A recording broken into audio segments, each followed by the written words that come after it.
Assalamualaikum warahmatullahi wabarakatuh. Halo teman-teman, apa kabar? Semoga sehat selalu ya. Gimana nih belajar di masa pandemi? Rasanya sulit sekali ya. Nah, kebetulan di sini saya akan membantu proses belajar kalian melalui video ini. Jadi mohon disimak sampai akhir ya.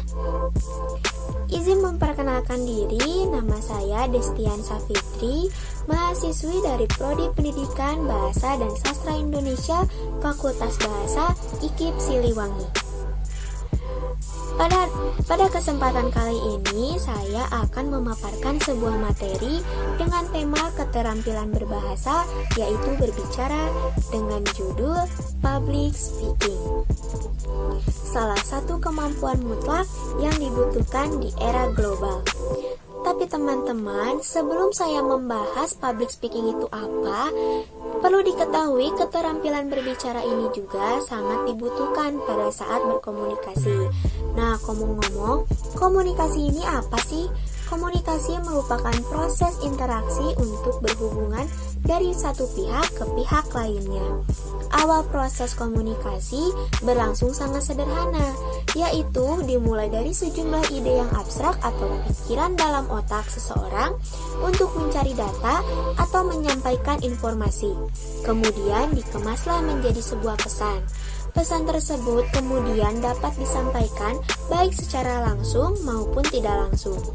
Salah satunya adalah dengan berkomunikasi di depan halayak banyak yang dikenal sebagai public speaking. Oke, kita perkerucut lagi agar mudah dimengerti oleh teman-teman dengan proses komunikasi. Komunikasi terjadi karena adanya timbal balik antara satu orang dengan orang yang lain. Komunikasi dibagi menjadi tiga. Yang pertama, komunikasi satu arah seperti saya sekarang. Yang kedua, komunikasi dua arah seperti dua sahabat yang sedang berbagi cerita. Yang ketiga, ada komunikasi tiga arah seperti diskusi dalam kelas. Nah, selanjutnya saya akan memaparkan materi utama kita nih, yaitu public speaking. Public speaking adalah sebuah proses, sebuah tindakan dan seni dalam membentuk pidato atau speech di hadapan audiens. Public speaking melibatkan pengiriman kata-kata kepada audiens sebagaimana halnya seorang juru bicara untuk persoalan atau isu tertentu. Ada juga nih storytelling yang melibatkan video atau tulisan atau kisah pribadi tentang pengalaman hidup dan menggunakan kisah tersebut untuk mempengaruhi peserta. Jadi, public speaking ini adalah sebuah seni berbicara teman-teman yang tentunya dilakukan di depan orang banyak, seperti pidato atau storytelling. Nah, kira-kira tujuan dari public speaking ini apa sih?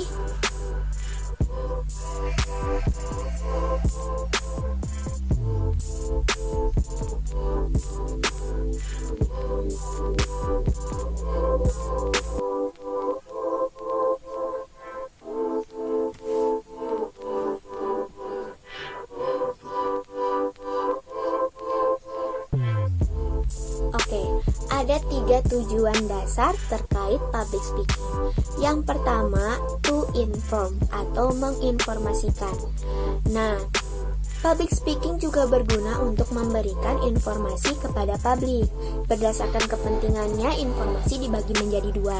Ada informasi yang berupa pengumuman dan berita penting. Nah, contohnya untuk pengumuman seperti orang yang memberikan informasi di toko-toko menggunakan pengeras suara. Pasti teman-teman pernah dengar kan? Nah, yang kedua ada berita penting. Contohnya seperti pejabat-pejabat yang memberikan informasi penting di depan umum. Yang kedua ada to persuade. Public speaking umumnya digunakan pembicara untuk mempengaruhi audiens agar mengubah pikirannya. Seperti sales, pekerjaan ini memerlukan kemampuan public speaking agar masyarakat yang mendengar menjadi tertarik untuk membeli produknya. Yang ketiga ada to entertain atau menghibur. Public speaking saat ini sering digunakan untuk menghibur masyarakat. Nah, selanjutnya ada hal-hal yang perlu kalian persiapkan sebagai pembicara. Yang pertama, siapkan topik yang akan disampaikan. Usahakan kalian memilih topik yang sedikitnya kalian sudah paham ya. Yang kedua, kenali latar belakang audiens. Nah, perlu diperhatikan juga bahwa audiens kita itu tuh siapa sih? Nah, dan kira-kira apa yang mereka sukai, karena pendengar akan fokus bila mendengar hal yang mereka sukai. Lalu yang ketiga, ada berupaya untuk menjadi diri sendiri. Usahakan teman-teman tetap menjadi diri sendiri. Nah, selanjutnya yang keempat, berlatihlah di depan cermin. Usaha ini dilakukan agar teman-teman dapat melihat ekspresi teman-teman saat berbicara, dan ini juga dapat meningkatkan rasa percaya diri kalian. Yang kelima, adakan try out. Nah, ini tuh seperti mengulang kegiatan public speaking. Yang keenam, buatlah catatan kecil.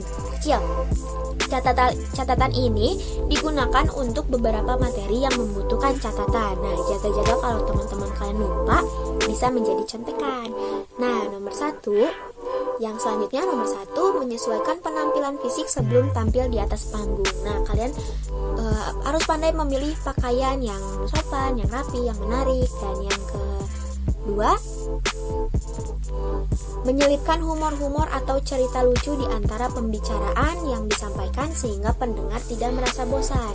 Nah, saat akan mempublic speaking, kalian perlu membuat konsep semenarik mungkin di naskah public speaking. Nah, selanjutnya ada tahapan nih sebelum kalian berbicara di depan umum. Kita mulai dari bawah ya. Yang pertama, lakukan persiapan sebaik mungkin. Tentukan tema atau topik, menyiapkan naskah atau materi, dan peralatan yang akan digunakan nantinya. Yang kedua, ajukan pertanyaan. Nah, ini dilakukan saat kalian menjadi pendengar dalam sebuah diskusi. Kalian rajin-rajin tuh bertanya kepada pembicara. Yang ketiga, latihan berbicara di depan sedikit orang. Ini dapat berupa pertemuan dengan teman, rapat keluarga, agar teman-teman tidak lagi merasa canggung. Nah, yang keempat, berbicara dengan gaya sendiri. Nah, berbicaralah dengan santai dan sopan dan menarik ala diri sendiri sehingga suasana menjadi kondusif dan impresif. Yang kelima, ada lawan rasa malu.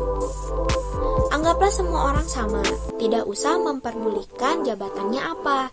Nah, yang di depan kalian itu adalah manusia yang makan nasi, minum air, dan menghirup udara. Yang keenam, lakukan kontak mata dengan audiens. Nah, jangan melihat ke langit-langit karena hal itu menandakan bahwa kalian tidak percaya diri. Nah, kontak mata dengan audiens juga menandakan bahwa kalian mempunyai sikap menghargai dengan lawan bicara kalian. Nah, yang terakhir adalah berdoa. Berdoa akan membantu menenangkan perasaan, menghilangkan gugup, dan memberi getaran positif kepada diri teman-teman. Nah, sampai sini kalian sudah terbayangkan public speaking itu seperti apa dan apa saja yang perlu kalian siapkan. Nah, selain itu, ada juga etika public speaking. Yang pertama, menjaga konsistensi materi. Keasikan berbicara itu berakibat kepada terjadinya penyimpangan materi. Etika ini terlalu sering terjadi. Nah, dari mana sih kita bisa mengetahuinya? Hal ini dapat dilihat dari audiens yang mulai bosan dan mulai tidak fokus kepada kita sebagai pembicara. Maka dari itu, teman-teman yang akan nantinya menjadi pembicara haruslah cepat-cepat bersikap mengembalikan fokus audiens. Nah, yang kedua ada bersikap jujur. Dalam sebuah kegiatan seminar atau diskusi, tentu akan diadakannya forum atau sesi tanya jawab. Jika memang pertanyaan itu dirasa berat dan mungkin kurang pas, pembicara sebaiknya menyiasatinya dengan menunda jawaban. Pembicara dapat meminta nomor handphone atau email dari penanya. Nah, daripada kalian menerima jawaban lalu tidak dijawab, lebih baik kalian menunda mencari lalu menjawab. Yang ketiga ada menjaga kesantunan. Agar dapat meninggalkan kesan positif dan mendalam, sebaiknya pembicara bersikap santun. Kesantunan dapat dimulai dari sikap ramah ketika berbicara, dapat pula dilakukan ketika berpakaian, dan dapat pula dilakukan ketika menjawab pertanyaan. Nah, ramah di sini adalah kalian murah senyum, lalu mengucapkan salam, lalu berpakaian yang rapi, yang sopan, dan ketika menerima pertanyaan jangan lupa mengucapkan terima kasih. Nah, sampai sini gimana? Makin terbayang kan public speaking itu seperti apa? Nah, jika teman-teman di sini ada yang berprofesi sebagai pengajar, kira-kira ada atau tidak sih metode untuk diterapkan di dalam kelas untuk meningkatkan keterampilan berbicara?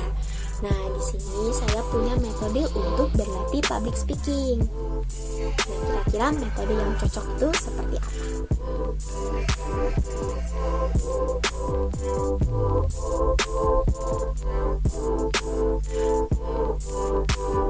Nah, salah satu solusi yang bisa diaplikasikan adalah dengan metode Think, Share, Pair, di mana siswa dapat melatih kemampuan public speaking mereka tanpa perlu pendampingan. Menurut IRU 2012 bagian 60, tipe TPS atau berpikir berpasangan berbagi merupakan jenis pembelajaran kooperatif yang dirancang untuk mempengaruhi pola interaksi siswa. Model TPS merupakan model pembelajaran kooperatif yang dilakukan dengan berpasangan dari masing-masing siswa agar terciptanya interaksi dalam proses belajar. Berdasarkan definisi di atas, model pembelajaran TPS merupakan model pembelajaran kooperatif yang dirancang untuk mengefektifkan pola diskusi kelas serta untuk memberikan pola interaksi komunikasi yang baik dalam kelompok atau pasangannya, sehingga tercipta interaksi komunikasi antar siswa dalam suatu kelompok. Nah, salah satu metode ini yang mudah diaplikasikan di dalam kelas. Nah, berikut adalah langkah-langkah metode TPS. Yang pertama yaitu think atau berpikir. Guru memberikan lembar yang berisi informasi kepada siswa dan mereka memberikan waktu dalam beberapa menit untuk berpikir sekaligus menjawabnya. Nah, yang kedua adalah berpasangan atau pair. Guru meminta siswa untuk berpasangan dan mendiskusikan jawaban dari masing-masing siswa. Interaksi selama waktu yang disediakan dapat menyatukan jawaban siswa. Yang ketiga ada berbagi atau sharing. Guru meminta siswa yang berpasangan untuk berbagi informasi dengan siswa kelas lainnya mengenai hasil diskusi yang telah dilakukan. Nah, langkah-langkah ini juga bisa membantu untuk menerapkan metode tersebut. Nah, terlepas dari mudahnya diaplikasikan, ternyata metode ini juga mempunyai kelebihan dan kekurangan. Nah, kelebihan dari metode TPS ini adalah sebagai berikut. Yang pertama, dapat menumbuhkan keaktifan siswa dalam pembelajaran. Yang kedua, memperbaiki cara berpikir dan komunikasi siswa. Yang ketiga, memberikan kesempatan kepada siswa secara menyeluruh terlibat secara langsung dalam proses pembelajaran serta pembentukan mental siswa. Nah, yang keempat, meningkatkan antusiasme siswa dan motivasi siswa dalam proses pembelajaran dan secara ideal dapat meningkatkan keterampilan komunikasi siswa. Selanjutnya, ada kelemahan dari metode TPS ini. Yang pertama, penerapan model TPS memerlukan waktu yang cukup lama. Yang kedua, diperlukan latihan secara intensif dan bertahap saat share agar dapat public speaking dapat berjalan secara baik dan keterampilan komunikasi bisa lebih meningkat. Yang ketiga, saat berjalannya pairing atau berpasangan untuk berdiskusi dan latihan, hal ini akan didominasi oleh siswa yang menonjol atau aktif. Nah, sedangkan siswa lainnya akan bersifat pasif. Nah, gimana nih teman-teman? Sudah paham mengenai public speaking? Saya harap teman-teman semua dapat mengaplikasikannya di rumah ya. Nah, sekarang waktunya saya pamit undur diri. Semoga materi yang saya sampaikan dapat bermanfaat bagi teman-teman semua. Mohon maaf bila ada kata yang kurang berkenan. Oh ya, jangan lupa like, komen, dan subscribe channel ini. Kalian juga bisa follow Instagram saya yang sudah tertera di bawah. Sampai jumpa di materi selanjutnya. Wassalamualaikum warahmatullahi wabarakatuh.